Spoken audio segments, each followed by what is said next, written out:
saya Salman Al-Farisi. Saya dari kelas Prodi Ilmu Hukum kelas A. Di sini saya akan menyampaikan beberapa kesimpulan dari pelajaran kemarin. Ini diantaranya ruang lingkup ilmu negara. Baik, saya langsung menerangkan yang pertama. Yang pertama adalah pengertian dan istilah ilmu negara. Timbulnya negara dimulai saat berkobarnya api revolusi sejak proklamasi 17 Agustus 1945. Nah, timbulnya negara di Eropa Barat karena adanya keperluan politik. Nah, secara terminologi bahasa, ilmu negara terdiri dari dua gabungan kata, yakni kata ilmu. Yang pertama kata ilmu, yang kedua kata negara. Ilmu berarti sistem pengetahuan atau supranatural. Nah, sedangkan pengertian dari negara juga dirumuskan dalam beberapa definisi seperti dikemukakan oleh para ahli. Di antaranya saya akan menyebutkan satu saja ya, sebagai contoh, yaitu yang dikemukakan oleh Bapak Aristoteles, yaitu negara ialah persekutuan dari bangsa-bangsa atau desa untuk mencapai kehidupan yang sebaik-baiknya. Nah, kita lanjut yang selanjutnya. Negara mempunyai dua arti ya. Yang pertama, negara adalah masyarakat atau wilayah yang berupa satu kesatuan politis. Kedua, negara adalah lembaga pusat menjamin kesatuan politis itu,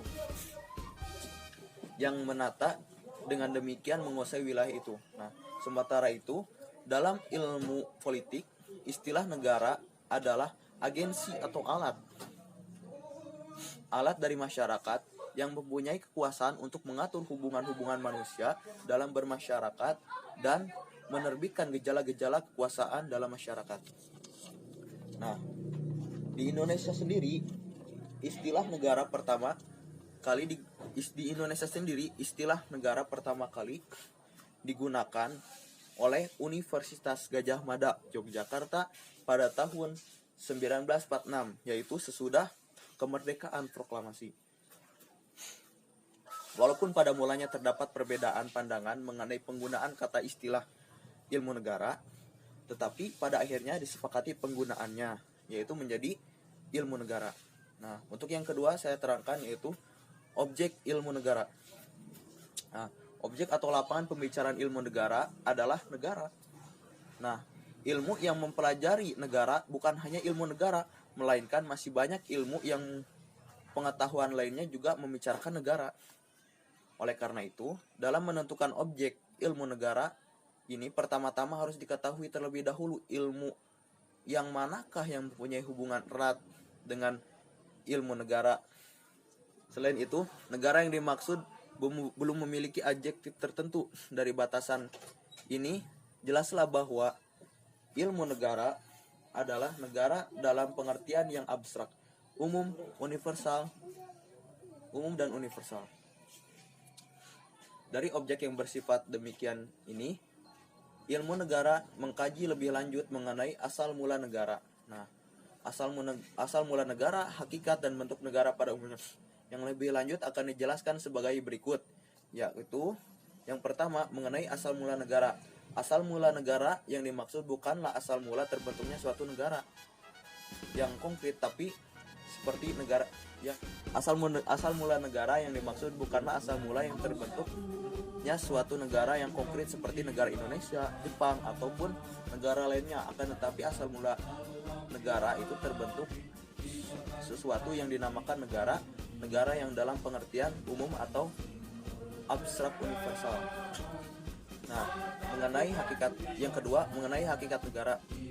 Hal yang dimaksud hakikat negara bukanlah hakikat negara tertentu, melainkan yang dimaksud adalah hakikat daripada hal yang dinamakan dengan negara itu tadi. Yang ketiga, mengenai bentuk negara. Hal yang dimaksud bukanlah bentuk negara yang tertentu saja atau melainkan sifat yang konkret. Ketika membicarakan bentuk-bentuk negara, berarti membicarakan tentang kemungkinan bentuk yang diadakan oleh negara. Nah, itu tadi objek-objek ilmu negara. Nah, selanjutnya dalam sidang Perserikatan Bangsa-Bangsa, UNESCO bertugas secara alamiah untuk membahas tentang ilmu negara. Selanjutnya, saya di sini akan menerangkan yang ketiga, yaitu ruang lingkup ilmu negara. Ilmu negara sebagai suatu pengetahuan telah dikenal sejak zaman Yunani purba. Secara sederhana, tersirat bahwa ilmu negara terpangkal dari filsafat sebagai sumber dari ilmu. Jadi kesimpulannya adalah, apakah beda bentuk negara dan bentuk pemerintahan? Nah, bentuk negara ialah mengenai negara sebagai keseluruhan, negara sebagai kesatuan, negara dilihat dari luar. Baik, terima kasih. Mungkin itu saja yang hanya saya dapat simpulkan atau dapat terjemahkan. Kurang lebihnya mohon maaf, bila ada kesalahan mohon maaf. Baik, assalamualaikum warahmatullahi wabarakatuh.